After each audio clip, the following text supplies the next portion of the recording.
Want to watch us in high definition? Click on the Watch in HD link below the player and notice the difference. You are watching VidGoal. And now, from Icon, this is the Congoer. Features. Tell us about your greatest hit of LeetStreet Boys the first time. Okay, I'm in a band called LeetStreet Boys, and we had a hit single that came out about a year ago called Yuri, the Only One, with a video that it was debuted at Anime Boston in 2008, and a lot of people watched it on the internet since then. And I guess at the time we were the first group to kind of do something about anime fandom and make it kind of funny, make it kind of romantic, and make it rock really hard and have a lot of energy, and it was catchy, and that song that kind of made it so a lot of people know who LeetStreet Boys are. Well, tell us about the work that went into it. I'm sure all of you are well talented singing and playing instruments. Sure, definitely. The way it actually started, I was before I was in LeetStreet Boys, I was doing local guest and panel stuff in the Boston area at conventions, which is where I'm from. And I wrote the song. I wrote Yuri, the Only One, and one of my good buddies who's a producer liked the song, and we put together that rockin' version of the song. And I guess after it was done, after we did it for the convention, then after we had this really rockin' version of it, it just felt so obvious that it was going to be a hit if we could market it right and get people outside of our friends to hear it. So we were thinking about how to do that, and since the song was about anime, the way we thought about how to do it was to make a music video kind of inspired by AMVs, anime music videos, and put it on YouTube and basically hope the audience finds it because it was unique and the song was cool.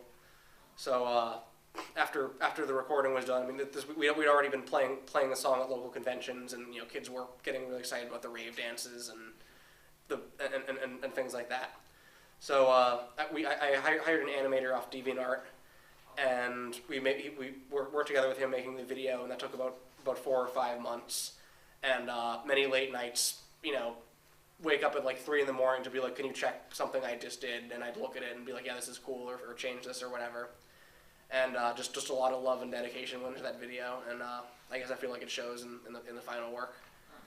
Yes, and thank you. I would say that because of your suggestion that video was a good hit for a lot of people, did it open any special opportunities for you after that? Oh, absolutely. Well, first of all, the way the music industry works, or the way the entertainment industry works in general, is the best thing to do is just build a large audience for yourself, and eventually the people that are promoters find you because they want to. I'll hold off. Okay, to the question again was why don't you just repeat the question? The question was, do you feel like after succession that any special opportunities come up? Yeah, definitely. So what I was saying is the way the entertainment business works as an entertainer, whether it's a musician or an actor or something in the creative fields works, is you want to build something for the biggest audience you can and reach out to as many people as you can. So when the video caught fire on YouTube and people start all over the place started looking at it, one of the people who found it was Tommy Tallarico, who is the executive director of Video Games Live, which is an orchestra that plays video game music all over the world. And he basically wrote to me out of the blue and was like, "How'd you like to have the song open up this tour for you all, or open up our orchestra tour all over the world, and you don't even have to do anything." So in that case, it definitely getting the connection with Video Games Live was a great foot in the door, and in terms of networking and opening up professional doors. So that was one that really helped, and that continues to kind of help other stuff I do in the games industry for meeting more people in that industry, and then also obviously meeting people at conventions where.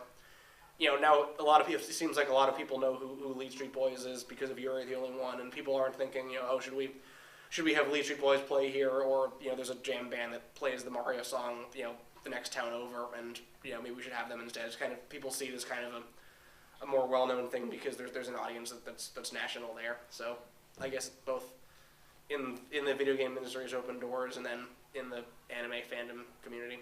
That's cool. Thank you. Are you working on any new projects right now? With LeetStreet Boys, yeah, we're doing a video for a song called Guitar Hero Hero that it's been in production for all too long, but it's coming out great, and we're hoping to get a lot of people excited about that one. It's like having a dragon for a drummer. Pretty damn epic. I just thought that was a cool idea, and you know, it's cool. I don't know what to say. Oh, what was he? Disruptive people at concerts that act like jerks. People from 4chan that hate on us. We feed them to the dragon. You mean the pathetic virgins that will never get laid? Right on. So, what would you say was like the biggest part of the video that you liked? Like, there's got to be a specific anime or video game that you liked that you specifically like put into there that you really like enjoyed. What would those ones have been? For that video, I mean, obviously, like, the song has that riff from Final Fantasy VII at the beginning of it, so obviously, like, I'm a humongous Final Fantasy fan and Nobuo Uematsu fan. So that was a really big influence there. And the other one is, at the time when we made the song, Ouran High School Host Club had just come out, and that was, like, you know, when I tried to do panels at cons, I'd always get shafted because there'd be some Ouran High School Host Club panel at the same time, and, like, every single, you know, female of the convention was in there doing that stuff, so, yeah, that was the other really big influential show with like the ballroom dance scenes and some of the costumes, and I'd say those were kind of the biggest two. Were Final Fantasy VII and Ouran High School Host Club, and then there was a whole bunch of other stuff that is in there when you listen to the lyrics and you see what else is in there. So why is there no One Piece in there? I guess I didn't think of any lyrics for it at the time. That's a good question. That's a good show.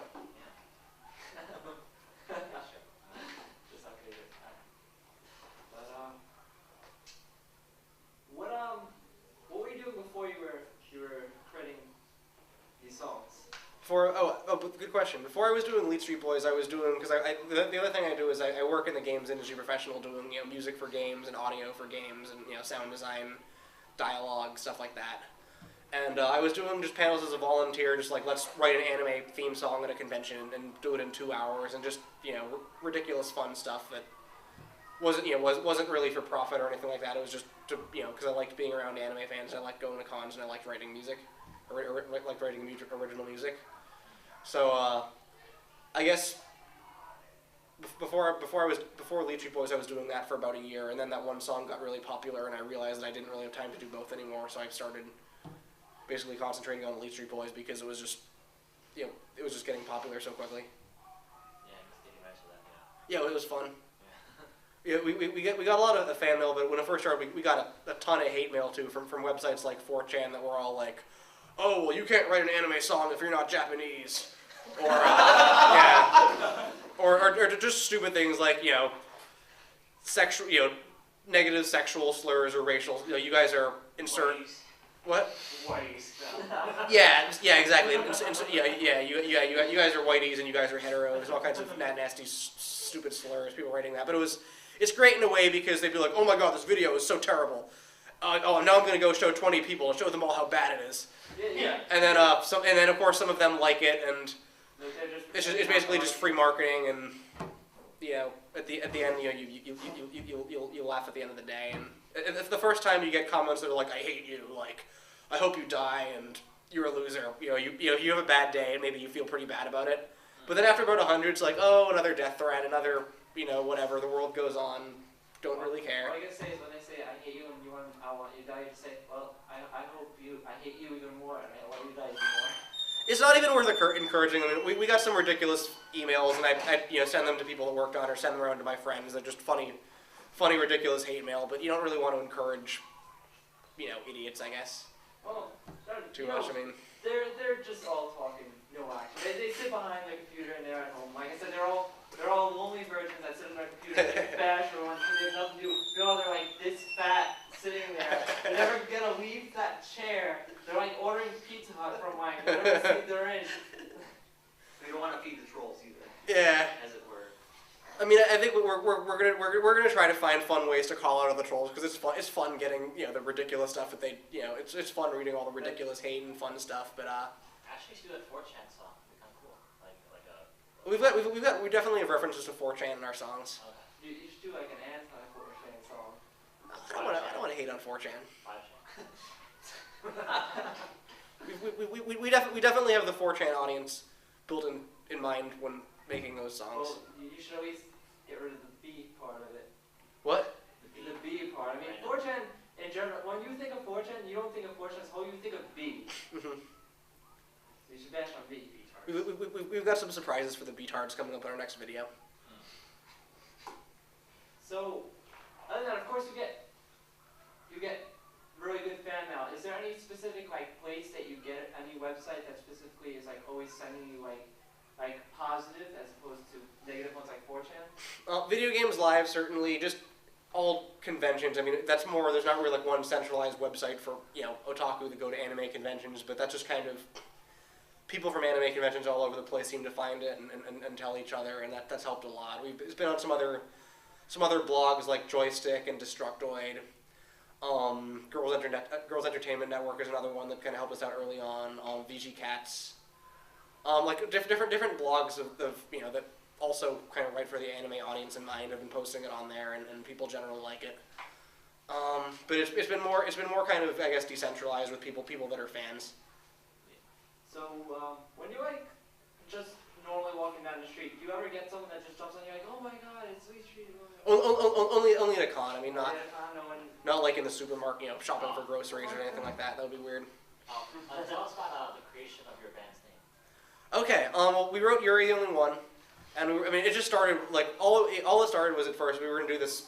I was doing a concert at this convention. I wanted to do something cool for that, and we came with the idea of doing this silly thing with like a cheesy boy band for like a silly little 5-minute skit, and that was gonna be it. So we needed to think of a name for a band that could play "You're the Only One." It would make sense. So I used to be notoriously bad for band names. So that was probably the first good band name I ever came up with in my life. The first name I had was I guess so. We were thinking of a name for the band. The first one I thought of was the Free Hugs, and then I realized pretty instantaneously that was pretty lame. So then I thought of Sexy Jitsu, and then I realized that other than Naruto fans, nobody would really find that name very interesting. And then I thought of LeetStreet Boys, like doing the E's as threes or that whole thing, and that seemed like it was win. And the guy I partnered with making the song also liked it, and it was basically decided after that. Well, also that rhymes. Yeah. One more question?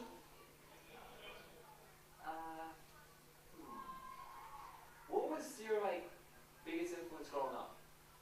In terms of like anime. In terms of what got speaking to an anime growing up inspired you to Inspired LeetStreet Boys. I guess always really enjoying the music in anime and video games, and just having a desire to create my own music, and just trying to, I guess, sort of perfect my craft as a songwriter. And then just go, and then I really only got into conventions. I watched anime a lot in high school, but I only really started going to conventions towards the end of college. And when I first went, I just had such a blast. And just meeting all these great people. That was like, oh my god, these people are so nice and so cool, and where have they been all my life? And I guess that was a really big influence. Not only enjoying, I like music, I like anime, but I also like anime fans at conventions, and that was, I guess, a big discovery for me there. That made a big difference. Thank you for your time. Thank you.